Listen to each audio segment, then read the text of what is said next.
Okay, for those of you who just came in, if you want to follow along and try out some smart contracts, you can actually install the following. You just need a Chrome browser, and make sure that you install the MetaMask extension for Chrome, and then you can get connected to the Ethereum network, and then you can actually try some smart contracts. And I'll show you how to get some free ethers. Are you interested in getting ethers? How many of you have Bitcoins? No? You got other coins. Okay, so if you want to follow along, you can actually install the MetaMask extension for Chrome, and then take out your credit card, put it on the table, and then I'm going to show you just, let's just buy $100 worth of Ether, right, shall we? No? You never know. If you buy $100 of Ether, tomorrow it may be worth $200. You never know, right? Okay, I think we can get started. Now, a very good afternoon. So it's always a challenge to do the last session of the conference. So, but hopefully the next 1 hour is time well spent for you. So I'll try to make it interesting for you. So this course is basically, this talk is basically targeted at people who are totally new or sort of new to the blockchain concept and wanted to know what is blockchain, how it works, how mining works, what goes on behind the scene, and what are smart contracts, how do you actually, how do smart contracts work, and how do you actually get started writing your first smart contract. So a little bit about myself. So I am a developer, and I also do training. So these are some of the books that I've written over the past few years. In particular, there's this book. Have you heard of this thing called Windows Vista Gadget? Have you heard of this thing? Do you know what's a Windows Vista Gadget? Okay, and there are two key technologies within Windows Vista Gadgets, right? What are they? Sideshow and sidebar. You heard of this? This is something that's always very painful in my heart. When I finished writing this book, the technology was dead. Windows Vista, right? Windows Vista. So something interesting, within Microsoft, there's a code name for Windows Vista. It's called disaster. So, sidebar is something that is on the right-hand side of your Windows desktop. And then Sideshow, what about Sideshow? Sideshow is basically a third-party screen that is on top of your laptop. So even if your laptop is hibernating, you are still able to access some functionality on your laptop. So during the time I was so excited, and then I spent 9 months writing the book. By the time the book is done and published, Microsoft says the technology is dead. So now, basically whatever I'm going to talk about for the next 1 hour, the key fundamental concepts can be found in the latest edition of the Code Magazine, the May issue of Code Magazine. So if you have forgotten everything that I've said for the next 1 hour, minus the jokes, you will be able to find the source code inside here, as well as a summary of the concepts. Okay, so I have a lot of things to cover. I got 400 slides to cover in 1 hour. So I'm going to talk like a bullet train. So now I come from a very, very hot country, Singapore. And I'm sure, I think most of you have heard about Singapore for the past 1 or 2 days. No? Never mind. Now let me talk about the agenda for the next 1 hour. So I want to explain to you the foundation behind cryptocurrencies. So we will talk about blockchain. So I'm going to assume that you have no idea what is a blockchain, and hopefully by the end of this session, you would have a good idea of how blockchain works and how they derive the name blockchain, right? So we will talk about how blockchain works, and then the second part of this talk, we will talk about smart contracts. And what is a smart contract, and how to develop smart contracts using, good news, a new language that you need to learn called Solidity, okay? So Solidity is a language that is used to develop smart contracts for the Ethereum platform, and it was inspired by JavaScript. So if you are a JavaScript developer or if you are a C# developer, you should feel right at home. So it's easy, trust me. Okay, and then I'll show you how to test and deploy your contracts, and throughout the talk, I'll try to give you some ideas of how you can actually use blockchain and how you can actually start developing your first smart contract. So what is Bitcoin? So when you talk about blockchain, you have to talk about Bitcoin. So let me give you 1 minute explanation of what is a Bitcoin. So Bitcoin is what we call a cryptocurrency. Now today, you have your fiat currency, which is your dollars, your coins, and you have them in your pocket or your wallet, and you can physically feel them. Now Bitcoin, it's like your coins and notes, except that you don't physically feel them. So they exist as numbers on computers. Now in a way, it is very much like your savings in your bank accounts. So today when you get your monthly salary, the company basically directly credit your salary into your bank account. So you are seeing some numbers, okay? But you don't physically feel the cash. And in a lot of countries are going cashless. So you don't really use the physical dollars and notes and coins. So using Bitcoin, you can actually pay for goods and services. I'm sure some of you have heard of cases where people actually use Bitcoin to buy coffee. Don't do that. Because the coffee that you buy today, tomorrow it may be worth a Ferrari. Okay? So now, unlike traditional currencies, where your money, your bank account, it's being recorded by a central body, which is a bank in this case. So if something goes wrong with your account, you can always go to the bank and bang the table and say, hey, there's something wrong in my account. The thing about Bitcoin is that your balance of your Bitcoin is recorded on computers. And all these computers are scattered around the world. Okay? And if something goes wrong to your Bitcoin, good luck to you. If you call 911, nobody can help you. Okay? So now let's talk about motivation behind a cryptocurrency. So trust today. So when we talk about cryptocurrency, we always want to talk about this key issue, trust. Now today we trust our government. Agree? We trust our banks. So when you have money in the bank, you trust that the bank will actually maintain a proper record of your transactions, your balance, your assets. We also trust our credit card companies. So sellers trust the credit card companies to pay them the money, and you as the buyer, you trust the credit card companies to actually settle any disputes you have with the seller. So the key thing here is the placement of trust. So we trust institutions, we trust governments, we trust banks. So in general, we place our trust on a central body. So the key theme is we trust institutions, but we don't trust each other. Agree? Now, let me ask you this question. Let's say you work at a cafe, Starbucks, for example, and somebody came up to you and want to buy three cups of coffee, and he pays using $10, the $10 note. Versus I go to the Starbucks and I write on a piece of paper, I owe you $10. Which one would you trust? Think very carefully before you answer that question. If you say that you don't trust the second one, that's the end of this talk. Because there's no point in talking about this. So, but obviously you trust the first one, you don't trust me, right? Or you don't trust strangers. So we trust that this piece of paper, the $10, the first one, is backed by the government. So this is easy to look at. What about this? What currency is this? If you cannot see it properly. Venezuela. What about this one? $100 trillion.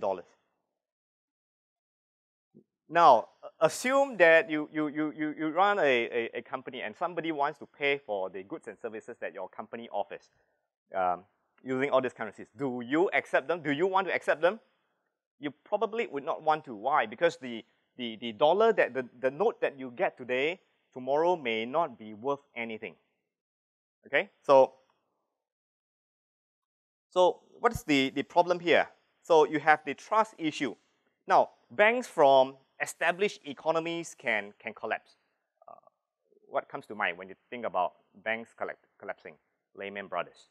Okay, so even in the US, where you have very established economies, the banks can fail. So what about people in less developed countries? How do they trust their government? How do they trust their banks? So even for very simple cases like libraries, do you guys still go to the libraries nowadays? In Singapore, our kids go to libraries to listen to music and then run away from their parents. But assuming that you go to the library and whatever books that you borrow, the government is actually monitoring you. And for example, what happens if you borrow a book that is titled How to Overthrow a Dictatorship, and then the next day you disappear from the face of Earth? Now, you may laugh, but well, this may not happen in the US, but in some countries, this may really happen. So now, which brings us to the next important point.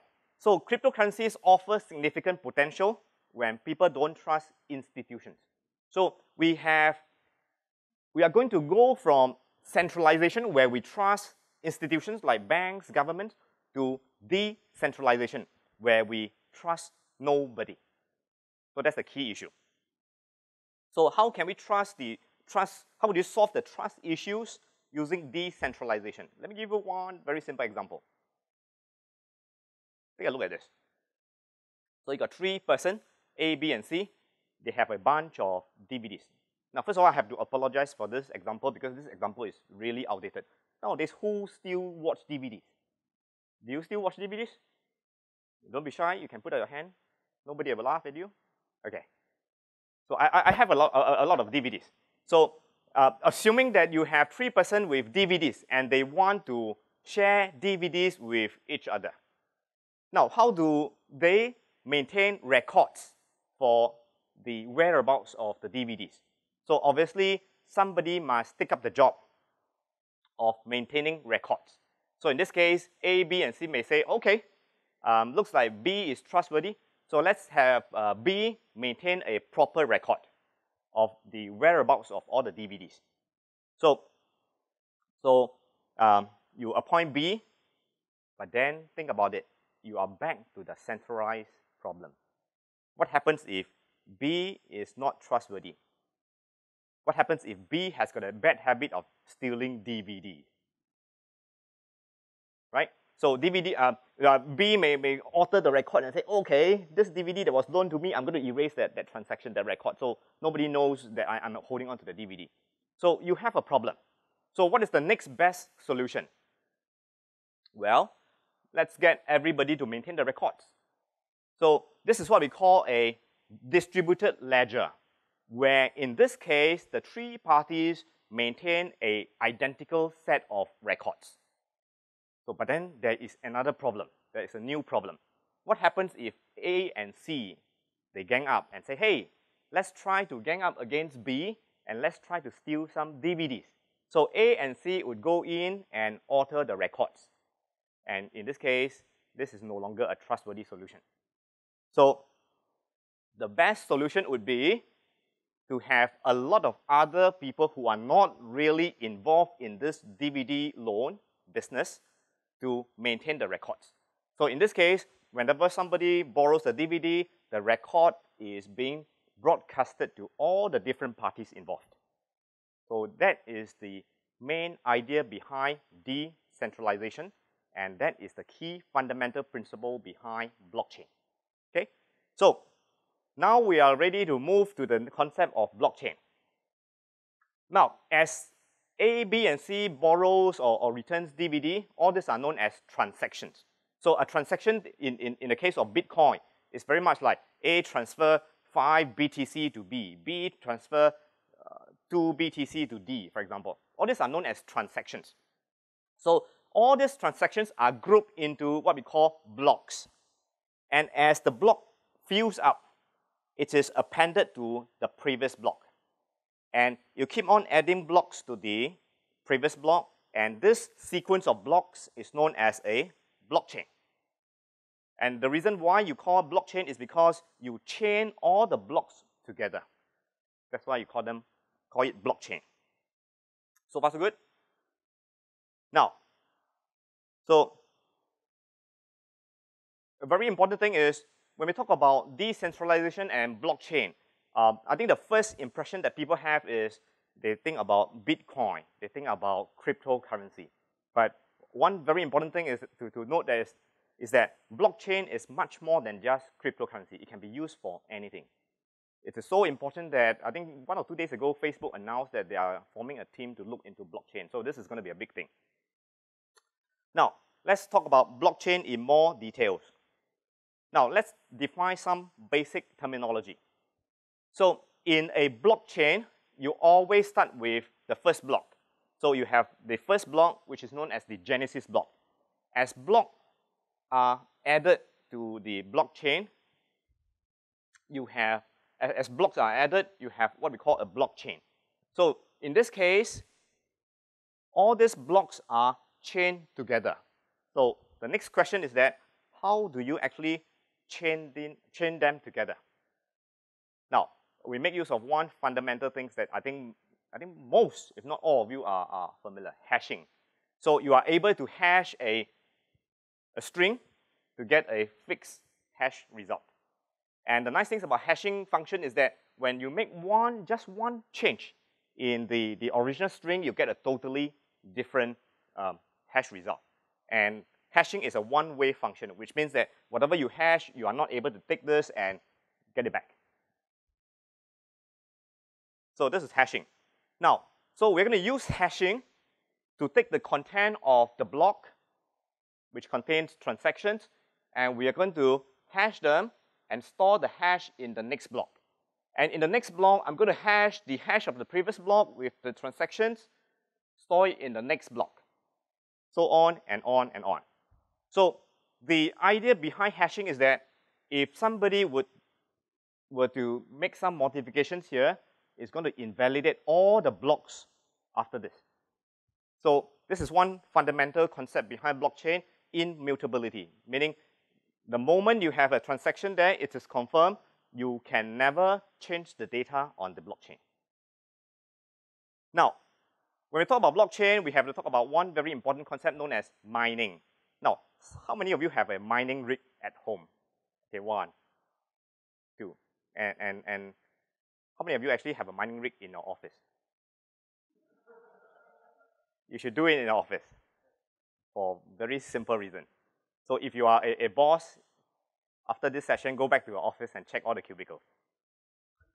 So what's the best place to do mining? What's the best place to do mining? The place where you have very cheap electricity. Which country is the best for doing mining? China. Somebody is saying China. Okay, but the Chinese government is clamping down on all those mining companies. They say, hey, you're not supposed to use this electricity for doing all this kind of nonsense. Anyway, so what is mining? For those of you who are not familiar, what is mining? So mining is the process of adding blocks to a blockchain. Okay? Now, computers on a blockchain that add blocks to the blockchain are known as minor nodes. Minor nodes. Now, so in order for this blockchain to be useful, there must be nodes on the network that is running 24/7, maintaining a copy of all the distributed ledger, which is the blockchain. Now, if you go back to this previous slide that I have,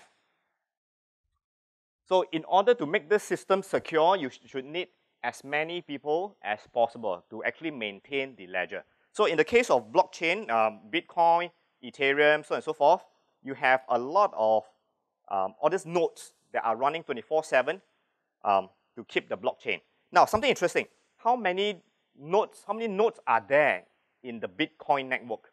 Meaning, how many people are actually running their machines 24/7, maintaining the Bitcoin network? How many nodes are there worldwide? Make a guess. Give me a number. I think somebody will say millions. No, it's way less than that. Way less than that. It's 10,000. There are 10,000 nodes throughout the world. I think US has got the most number. Later on, I'll show you a chart. How about the Ethereum network? How many nodes are there? 16,000. Okay, so let's talk about mining first. Now, so let's talk about how blocks are added to the blockchain. Now, So just imagine that you have a number of people with Bitcoins, and they want to send Bitcoins from one person to another person. All these are known as transactions, right? So as all these accounts, all these people perform transactions, all these transactions are broadcasted to the network, to the blockchain, or in this case, Bitcoin network. Now, all the mining nodes on the network, for example, the 10,000 nodes on the network, they each receive the transaction. And because of network latency, different mining nodes may receive the transactions at different times. So for example, the first mining node received the transaction 1 first, and followed by 3.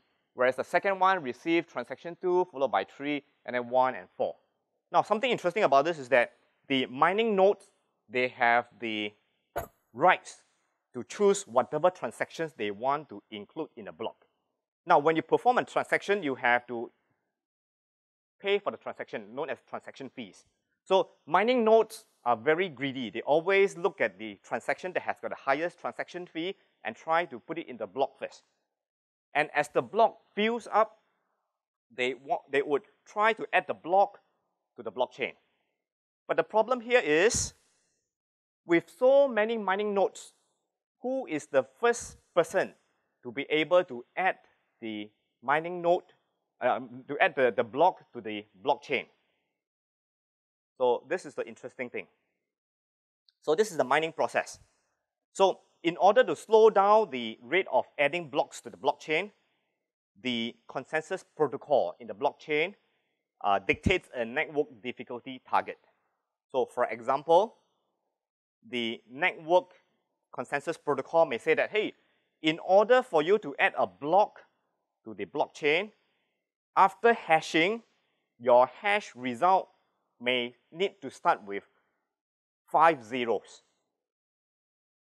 If not, we will not allow you to add the block to the blockchain. So if you look at this, this is how it works. So I take my hash on my previous block plus my transactions, I hash it, and I check the resultant hash. If the resultant hash meets the network difficulty target, which is it must start with 5 zeros, then this block is known to be mined. That means I am able to add this block to the blockchain. But then there's one problem with this. You look at this, the hash of the previous block is fixed, the transactions are fixed. If you keep on hashing all this, you're going to get the fixed resultant hash. Agree? You know, Einstein said something, right? If you keep on doing the same thing again and again and you expect a different result, you are a genius. No, you're insane. So in this case, now how do we solve this problem? So it turns out that it's very easy. Let's add a number. Let's add a number called nonce. Number used once. So this is how it works. So when the miner is trying to add this block to the blockchain, it will take nonce, it will start with 0. And it adds with the hash of previous block plus the transactions, it hash. Does it start with 5 zeros, for example? No. Go back, repeat the process, increment by 1. So now I have 1 for nonce plus the rest, I hash. Do I get 5 zeros? No. Try again. And this is what all those people with mining rigs at home, this is what your GPU is doing. It is keeping on running a loop, trying to find the nonce. Okay, so you guys are wasting electricity. So the GPU is, you know, the gamers are really angry because gamers could no longer afford a GPU. And all the miners are actually buying up all the GPUs to do all this thing, basically just to find the number called nonce. So this is how it works. So now once a miner managed to find a nonce, it will inform everybody on the network that, hey, stop whatever you're doing, no need to try anymore. I have already found the magical number nonce, and I am ready to actually add this block to the blockchain. And the rest of the mining nodes will say, okay, since you have found it, give us your block, give us your nonce, we will verify that this is correct. And then if this is okay, we have to add it to the blockchain, and then we have to start the process all over again, take the rest of the transactions and put it into the block and try to mine the next block. So this process of, sure. Sure.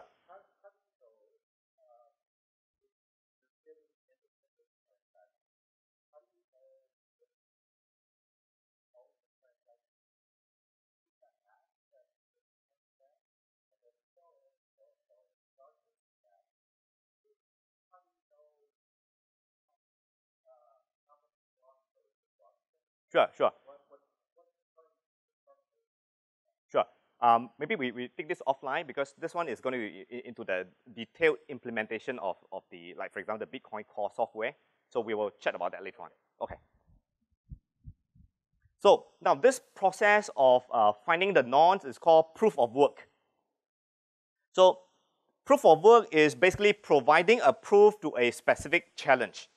And it is difficult to produce the proof, but very easy to validate. So this is very much like your combination lock, where I give you a combination lock.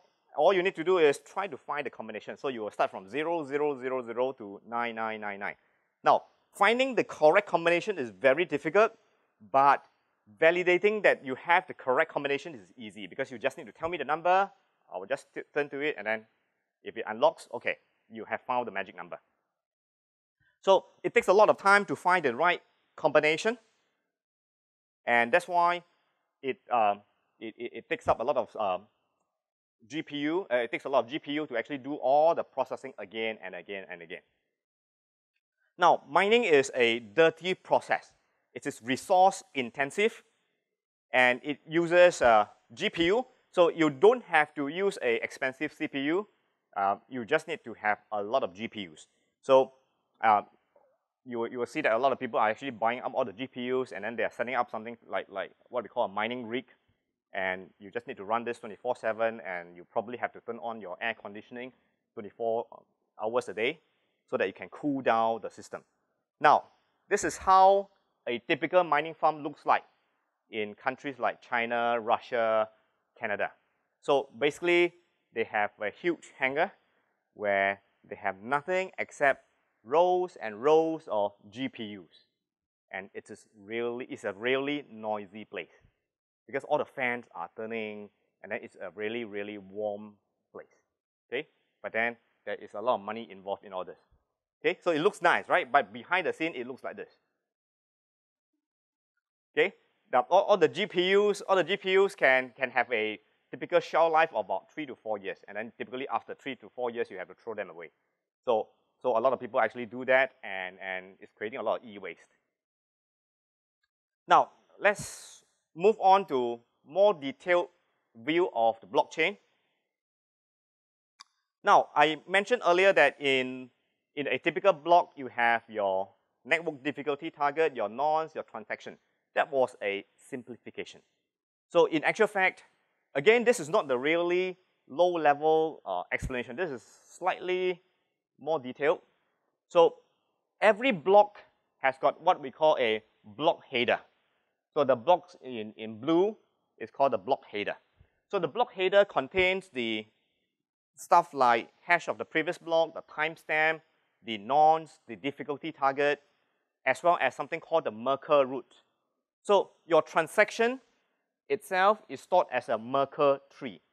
And from this Merkle tree, you derive something called the Merkle root, and you store it in the block header. Now, I have mentioned the use of the nonce. Now, how do you actually derive the Merkle root? So very straightforward. You have your transactions. For example, in this example, I have 5 transactions. And I take the first transaction, I hash it. Take the second transaction, I hash it, so on and so forth. And I try to get the first hash and try to find a partner. This two hash, this two hash. But there's a problem with this guy. This guy couldn't find any partner. So it duplicates itself, hash, you get this. And then when you try to do the next level, you couldn't find a partner, it duplicates itself, it hash until you reach one and only one root node. And this is called the Merkle root. And so this is stored in the block header. Now, in a typical blockchain network, there are nodes known as full nodes. Full nodes are all the nodes that are running 24/7, and each full node maintains a complete blockchain. It maintains a complete blockchain. And like I mentioned earlier on, at this moment for the Bitcoin network, there are about 10,000 plus full nodes. And besides the full node, you have something known as light node. Light nodes are like your mobile wallet. For example, if you have a Coinbase application on your iPhone or your Android, that is known as a light node. Now, something important, light node basically stores your blockchain headers. They don't store the complete blockchain. So, I mentioned earlier on the Bitcoin network. So let's take a look at how many nodes do we have at this moment. So we have 10,362 nodes at this moment. And in the US, you have 24% of the full nodes. Okay? Now, what is the hardware requirements needed to run a full node? Make a guess. What kind of computers do you need? Do you need a supercomputer? You can use a Raspberry Pi. You can run a Raspberry Pi with the sufficient storage, and then you can actually run a full node. Now, in the case of Ethereum,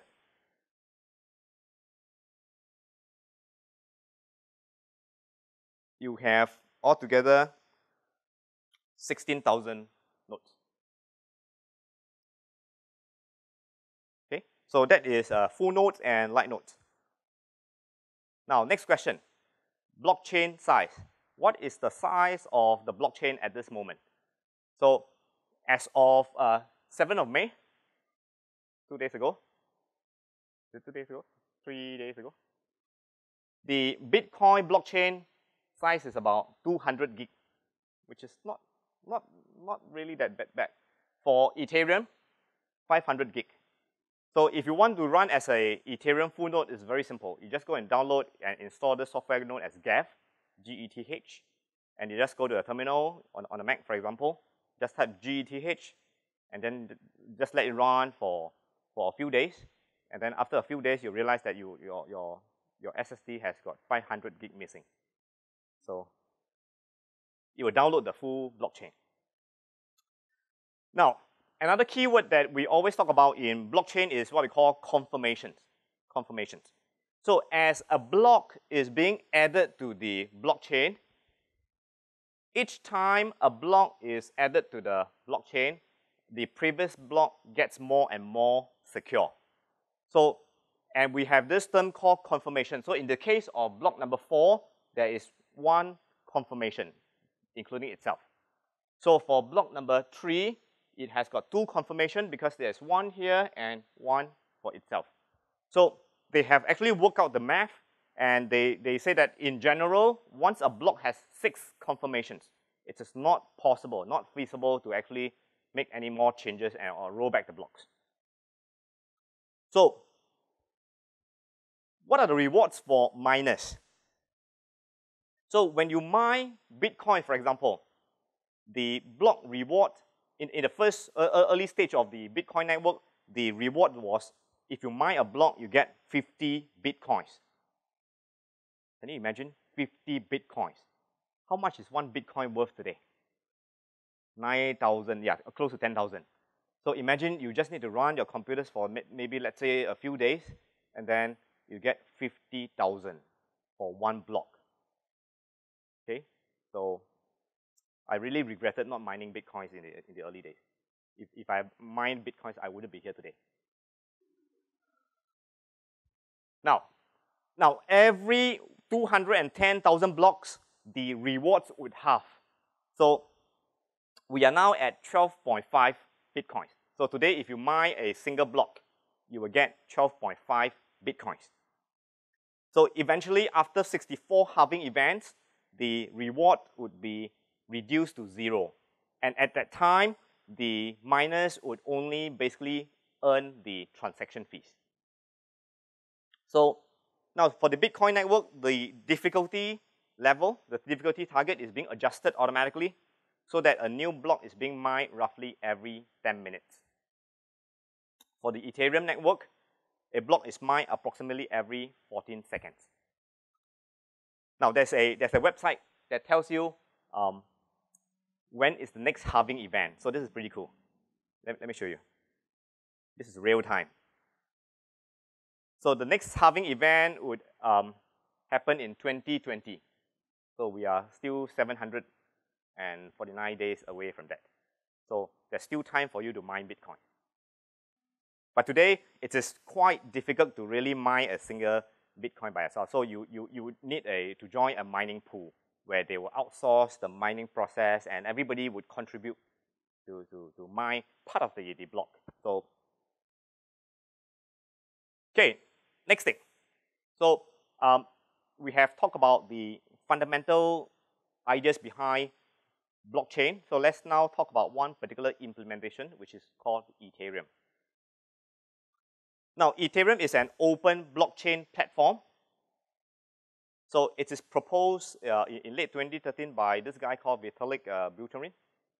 So like Bitcoin, it has got a cryptocurrency, which is called Ether. How much is Ether worth today? 700 plus. Okay, so between Bitcoin and Ethereum, if you want to buy, okay, it's not good for me to say it publicly because if you buy Ether and then you lose money, you will come and look for me. No. Okay, never mind. Now, Ethereum is also known as a programmable blockchain, and that's the main difference between Ethereum and the Bitcoin. Bitcoin is purely for cryptocurrencies, where you hold Bitcoin as some sort of like assets, where you can actually use it for transactions to buy things. But today, interestingly, nobody would want to spend Bitcoin. True? If those of you who hold Bitcoin, I'm sure you wouldn't want to use Bitcoin to buy something, right? So now, same thing for Ether.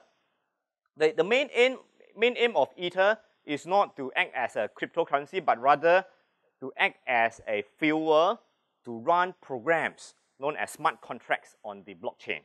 So, which is something that we're going to talk about in the next 20 minutes. So, Ethereum supports something known as smart contracts. So, let's talk about Ether. So, Ether is the fuel for operating Ethereum. So, it is a form of payment by the clients of the platform to machines who are executing your code. I'm going to give you some ideas of what you can do with smart contracts. So, even though Ether is to be treated as a crypto fuel, a lot of people are still actually trying to look at Ether as a form of investment tool. No, I shouldn't use the word investment. This is speculation. Now, who needs Ether? Developers who need to build apps that will use the Ethereum blockchain, and people who want to access and interact with the smart contracts on the Ethereum blockchain. Now, enough of the slides. I'm going to show you some interesting demo. Now, if you have the Chrome browser, you can install something called the MetaMask extension. So what I have here is that I have installed the MetaMask extension on my Chrome browser, and the MetaMask extension allows you to connect to the Ethereum network directly. So when you have first installed the MetaMask extension, it will connect you to the main Ethereum network. So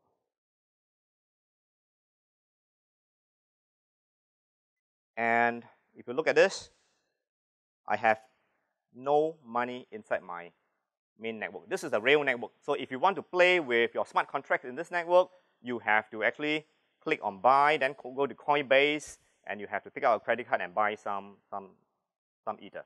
Now, for developers, obviously, this is not an ideal scenario. You would not want to spend your money without really properly testing your contract. So luckily, the Ethereum network has got some test network that you can actually connect.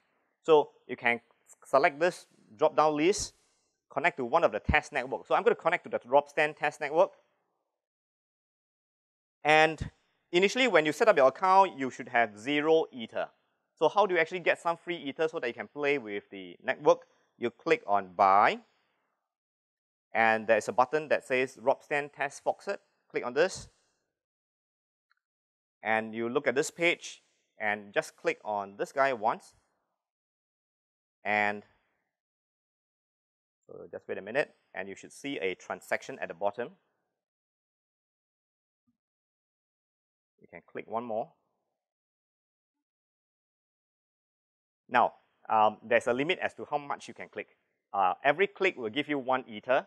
If you click more than 12 times, at the bottom it will print out a JSON string. User is greedy. Serious. Go and try this. Okay. Okay. Okay. Let me see.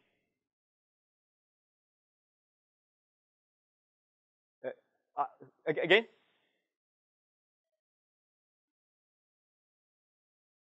No, no, I don't think so. Okay, okay. Okay, so it has 1 transaction, 2 transactions, a little bit slow. So 3 transactions, and don't blink your eyes. I'm going to increase from 7 Ethers to 10 Ethers. Now, don't be too excited when you look at this US dollars here. This is not the real thing. Okay, it tries to make you feel happy, but you can't really spend it. Okay, so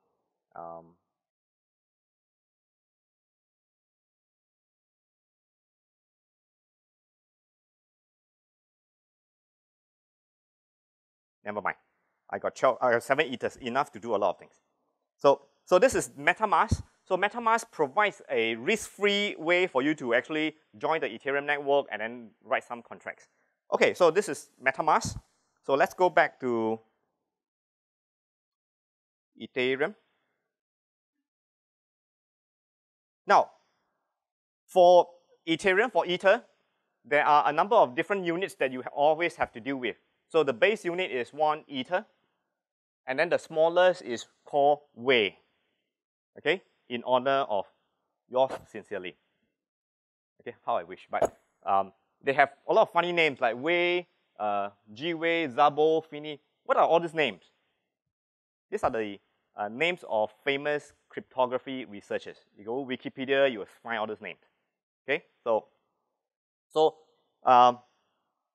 as a developer, as a smart contract developer, there's one unit that you must know, Wei. Wei is 1 followed by, quick, how many zeros? 18 zeros. Okay, so basically in your smart contract, you deal in the unit of Wei. So in a contract, everything that you see, the amount that you see coming in, they are in Wei. Okay. Why do they deal with Wei and not Ether? Because the Solidity language itself has got no support for floating point numbers. It's all integers. Okay, so unlike your JavaScript, your C#, C++, whatever languages you have, Solidity does not support floating point numbers. Okay, now smart contracts. Now there's an interesting thing about this. I'm sure you heard of this. On the internet, nobody knows that you are a dog. On the blockchain, nobody knows that you are a fridge. You heard of this? Never mind, it's not important. Smart contracts. So what is a smart contract? A smart contract is a program that you write and deploy to all the nodes on the Ethereum network. And the program can automatically validate certain conditions and determine how funds are transferred to another account. And think of a smart contract as a set of instructions to modify the values of a set of storage on the blockchain. Now, this is a little bit abstract. Let me give you one concrete idea. Now, today I can write a smart contract. Let's say I want to set up an online gambling. And this is something that you can really try after this session. I want to write a smart contract where I can allow people to actually place a bet. So this is how my game goes. I have a game that draws a number from 1 to 10.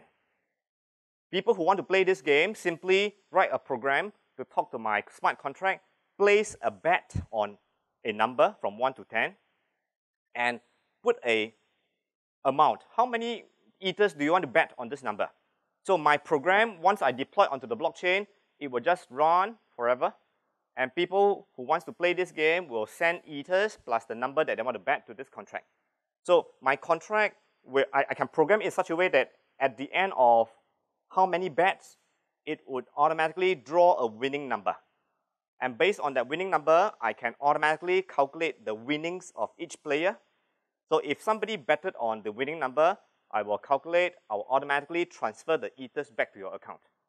If nobody betted on the correct winning number, me, the guy who deployed the contract, will take all the money into my account. And you can already do that today. After this session, you can go and try doing that. So you use this language called Solidity to deploy your smart contracts. So let me show you a demo, a very simple demo. Now, for those of you who are thinking of writing your first smart contract, let me show you something. The best way to write a contract is not to use Visual Studio Code. It's to use something called the Remix IDE. You go to this website, remix.ethereum.org. Okay? So you just type your code into this code editor, and then it will automatically compile your code on the fly, and it will automatically generate the bytecode, the ABI, so on and so forth, so that you can deploy. After you have finished writing this, they will help you deploy your contract directly onto the blockchain, and you can start testing your apps. So this is what I have. I have a very simple app called Songs Copyright. Now, the idea behind this is this. Now, today, imagine that you are a music composer. You write song lyrics, and you want to protect your lyrics so that nobody can actually copy your lyrics and claim it to be theirs. So what I want to do is I want to take my song lyrics, and I want to store this lyrics on the blockchain. And obviously, I would not want to store the plain text of the lyrics onto the blockchain. I would supply these lyrics to the smart contract. The smart contract would actually hash it and take the hash and store it onto the blockchain. And a few years down the road, if somebody comes up with a song that has got very similar lyrics, I can actually take that and prove it to them that, hey, I was the first one who actually stored this hash onto the blockchain to prove that I am the original creator of this song. So this is your Solidity. So it looks very much like your typical C# Java JavaScript program. So you have a contract. Think of this as your class. I have events. I have mapping. Mapping is an associative array.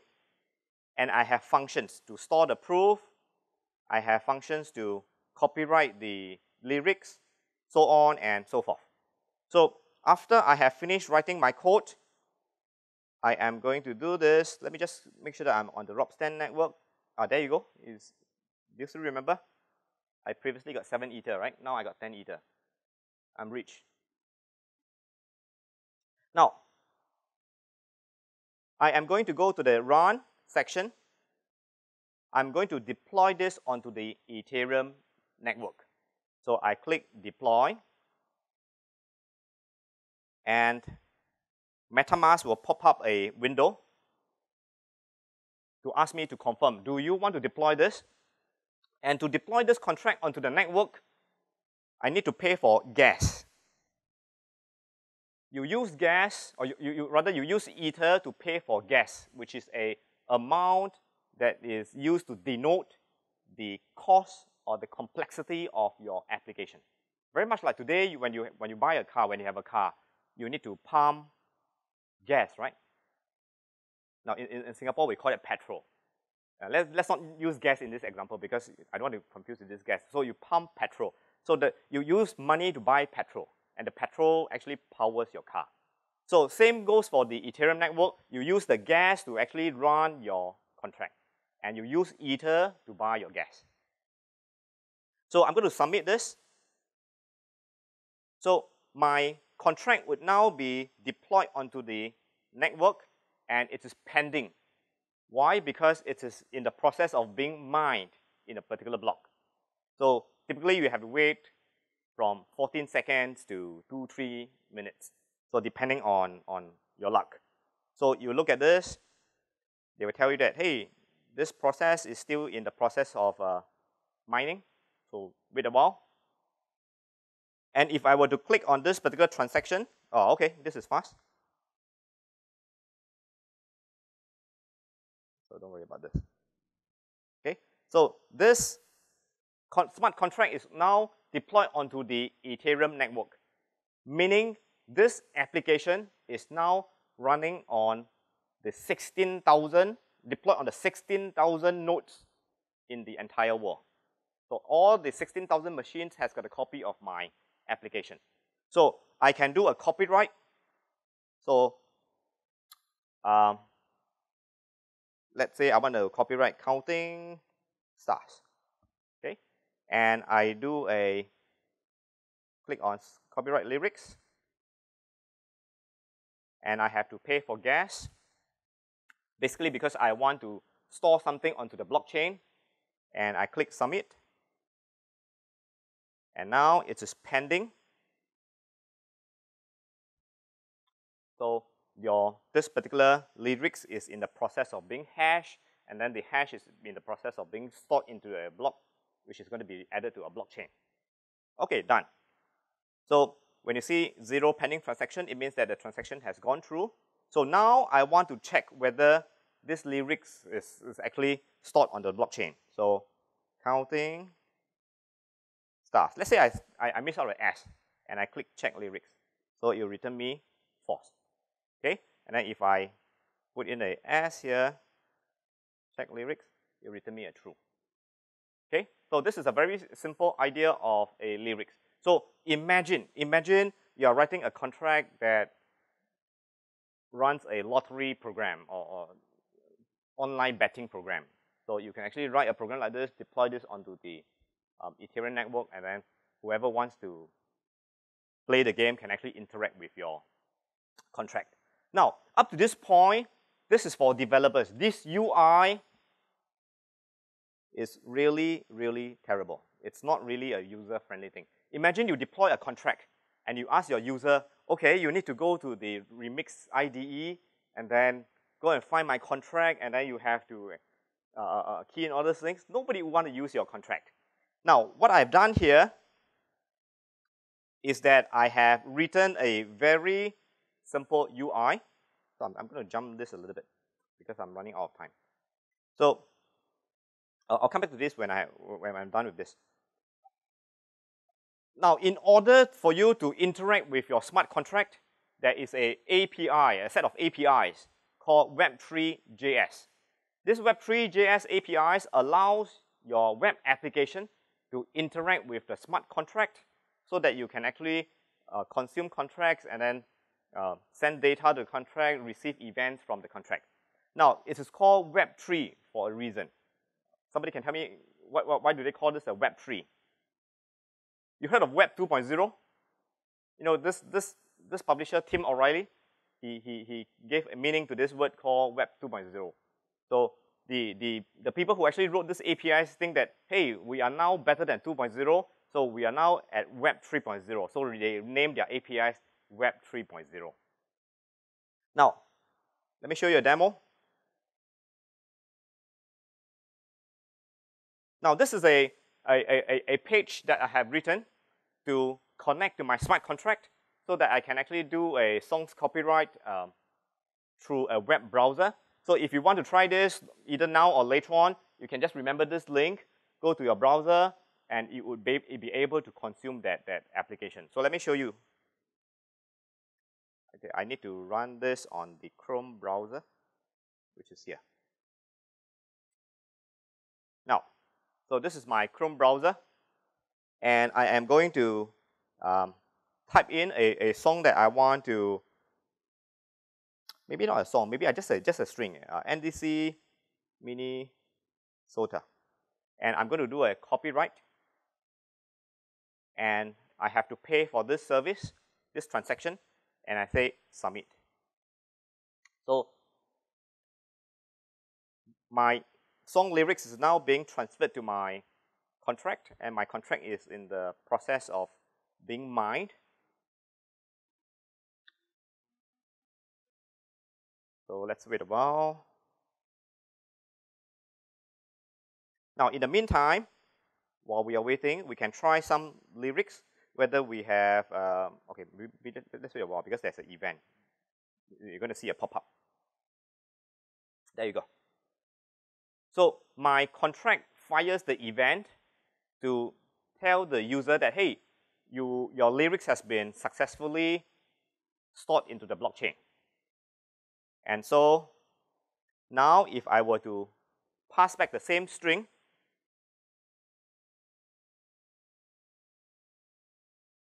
I click verify, I should be able to get a true. So it basically verifies against the blockchain and see whether my data is there.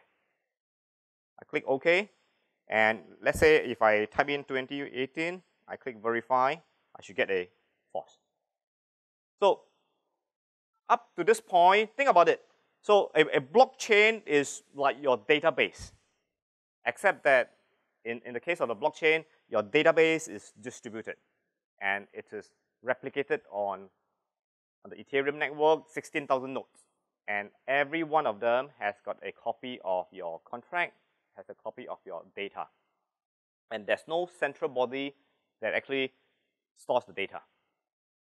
Now, using this example, what are some of the ideas that we can think of when it comes to blockchain? What are the things that we can implement? So for example, you want to implement wills. When you're still alive, you write will, who is going to inherit your properties, so on and so forth. So you can actually take the will that the people have and then hash it, store the hash onto the blockchain. And for as long as the Ethereum network is alive, I don't foresee the Ethereum network going away for the next maybe 5 years. So as long as the network is alive, everybody has got a blockchain, and the hash of the will is actually stored permanently on the blockchain. And if somebody wants to dispute the content of the will, you can always take the original one, hash it, and put it onto the blockchain and compare. Is this will a valid one? Okay, so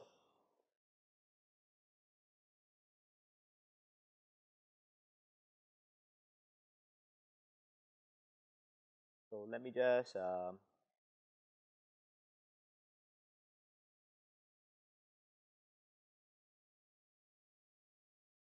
okay. So this is how it works. So on the Ethereum network, on all the full nodes, each node has got a what we call an EVM, Ethereum Virtual Machine. And the Ethereum Virtual Machine is able to store your bytecode. When you write a contract, you compile your smart contract into what we call bytecode. You take your bytecode, and your bytecode is actually deployed onto the Ethereum blockchain. And each contract, when you deploy, it can be called using its ABI, the application binary interface that describes the contract. What are the functions available? What are the input parameters? What are the outputs of each function? And you just need the address of the contract. Using the example that I have demonstrated earlier on, when I deploy my contract, I have an address here. And I can click on this, and the address would be copied to the clipboard. And you can actually paste it into your HTML file to locate the contract. And also, when you compile your contract using Remix IDE, you automatically get the bytecode. You don't have to go to the command prompt or terminal to actually compile the code to get the bytecode. Using the Remix IDE, you can simply click on Details, click on Look at Bytecode, and your bytecode is this string of numbers. And when you deploy it basically deploys this onto the blockchain. And if you want to get the ABI of the contract, simply click on this, and let me show you how it looks like. It looks like this. So it automatically looks at your contract and generates the ABI so that your HTML file and your JavaScript application could actually know how to interact with your contract.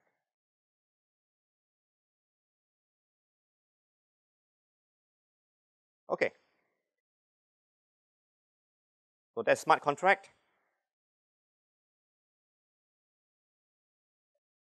So I'm not going to talk about that. So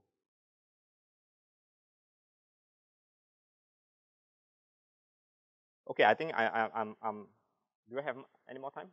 I think that's about it, right? 5:20. Okay. Okay, so I think that's all the time I have. I got another 60, 70 slides, but so it's very challenging to actually summarize blockchain and smart contract in 1 hour. But hopefully, after this 1 hour, after this session, you have a better idea of what is a blockchain, what are smart contracts, and how to actually use smart contract on the Ethereum network. And any question? If you are rushing to go somewhere, you can always take this offline. I'll be around. Okay, okay, okay. You guys are going for the party, right? Okay, I tell you what. If you have no questions, thank you very much. If you have questions, feel free to come up here, and then we can have a good chat. Thank you very much.